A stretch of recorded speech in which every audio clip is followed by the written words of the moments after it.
Sono un uomo veramente sfortunato, sono nato impiegato, con soltanto poche mila lire al mese anziché le lire. Dite un po' come già fa, quando prendo lo stipendio vi assicuro che assai duro è il mio destino.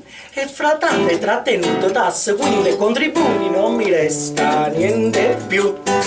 Ah, ah, come faccio chi lo sa? Ah, ah, non consiglio ma chi t'ha dà?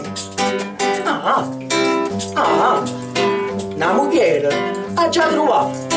Una mogliere vecchia, brutta, scartellata e pure raccia, ma con soldi in quantità.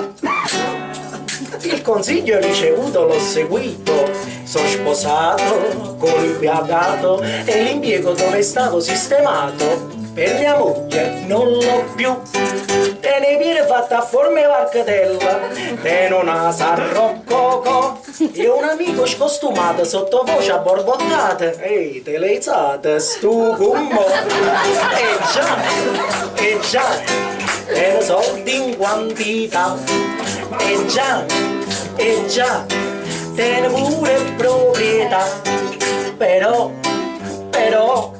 niente ho visto fino a mo', e perciò ve lo confesso, si sta vecchia mi fa fessa, la so primemo, ah, ah, me denaro chi me dà, ah, ah, e a dove stanno sti proprietà, ah, ah, e c'è un'altra novità.